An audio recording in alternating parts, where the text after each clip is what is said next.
ಮಾಡದೆ ಅದರಲ್ಲಿ ಡೈರೆಕ್ಟ್ ಆಗಿ ನೀವು ಆಸ್ಫಾಲ್ಟ್ ಅನ್ನ ಹಾಕಿದ್ರೆ ಅದು ಎಲ್ಲಿ ಉಳಿತದೆ? ಸಾಧ್ಯನೇ ಇಲ್ಲ ಉಳಿಲಿಕ್ಕೆ.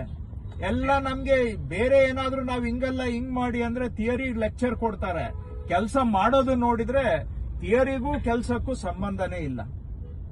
ಸೊ ಹಾಗಾಗಿ ಪಾಟ್ಹೋಲ್ ಫಿಲ್ಲಿಂಗ್ ಮಾಡಿ ಆಸ್ಫಾಲ್ಟ್ ಮಾಡುವಂತದ್ದು ಮಾಡಬೇಕು. ಆ ತರನು ಎಸ್ಟಿಮೇಟ್ ಅಲ್ಲಿ ಮಾಡ್ಕೊಳ್ಳಿ. ಇನ್ನೊಂದು ಸಣ್ಣ ವಿಷಯ, ಈಗ ಏನೋ ನಿಮ್ಮ IRC ಬುಕ್ ಅಲ್ಲಿ ಇದೆಯೋ ಕೈಪಿಡಿಯಲ್ಲಿ ಇದೆಯೋ ಗೊತ್ತಿಲ್ಲ, ಯಾರು ಹೇಳ್ತಾರೆ ಗೊತ್ತಿಲ್ಲ, ಇದು ಏನ್ ಕಾಮನ್ ಸೆನ್ಸ್ ಅಂತ ನನ್ಗೆ ಗೊತ್ತಿಲ್ಲ. ಒಂದು ರಸ್ತೆ ಮಾಡಿದ್ರೆ ಎಡ್ಜಸ್ ಅಲ್ಲಿ ಮಾತ್ರ ಲೇನ್ ಮಾರ್ಕಿಂಗ್ ಮಾಡ್ತಾರೆ. ಇಲ್ಲಿ ಹಂಗಾದ್ರೆ ಏನು, ಎರಡು ಬದಿ ಮಧ್ಯ ಲೆಫ್ಟ್ ಅಲ್ಲಿ ರೈಟ್ ಹೋಗ್ಬಹುದು, ರೈಟ್ ವೆಹಿಕಲ್ ಲೆಫ್ಟ್ ಲೇನ್ ಅಲ್ಲಿ ಹೋಗ್ಬಹುದು. ಏನು ಲೇನ್ ಡಿಮಾರ್ಕೇಶನ್ ಇರೋದಿಲ್ಲ. ಎಂಡ್ ಅಲ್ಲಿ ಮಾತ್ರ ಏನು ಲೇನ್ ಮಾರ್ಕಿಂಗ್ ಮಾಡ್ತಾರೆ. ಸೆಂಟರ್ ಅಲ್ಲಿ ಲೆಫ್ಟ್ ರೈಟ್ ಅಂತ ಡಿವಿಷನ್ ಮಾಡೋದಕ್ಕೆ ಲೇನ್ ಮಾರ್ಕಿಂಗೇ ಮಾಡೋದಿಲ್ಲ. ಅದು ಯಾವ ಲಾಜಿಕ್ ಇದೆ ಇದರಲ್ಲಿ ಗೊತ್ತಿಲ್ಲ. ನಾನು ಇದನ್ನ 10 ವರ್ಷದಿಂದ ನನ್ನ ಕ್ಷೇತ್ರದಲ್ಲಿ ಹೇಳ್ತಾ ಇದ್ದೀನಿ, ಮತ್ತೆ ಅದೇ ಮಾಡ್ತಾರೆ.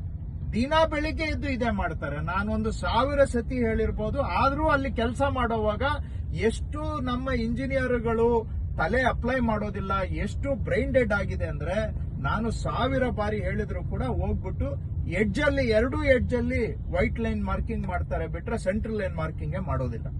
ಅದಕ್ಕಾಗಿ ಎಸ್ಟಿಮೇಟ್ ಇವಾಗ ಮಾಡ್ತಾ ಇದ್ದೀರಾ, ಟೆಂಡರ್ ಕರೀತಾ ಇದ್ದೀರಾ. ನಾನು ಹೇಳೋದು 4 ಮೀಟರ್ಗಿಂತ ವಿಡ್ತ್ ಕಡಿಮೆ ಇದ್ರೆ ಕೂಡ ಸೆಂಟರ್ ಲೈನ್ ಮಾರ್ಕಿಂಗ್ ಮಾಡಬೇಕು. ಸೈಡ್ ಲೈನ್ ಮಾರ್ಕಿಂಗ್ ಬಿಟ್ಬಿಡಿ. ಐ ರಿಪೀಟ್, 4 ಮೀಟರ್ ವಿಡ್ತ್ಗಿಂತ ಕಡಿಮೆ, 4 ಮೀಟರ್ ವಿಡ್ತ್ ಇದ್ರೆ ನೀವು ಸೈಡ್ ಮಾರ್ಕಿಂಗು ಸಣ್ಣ ರಸ್ತೆಗೆ ಬೇಕಾಗೇ ಇಲ್ಲ. Don't waste your money.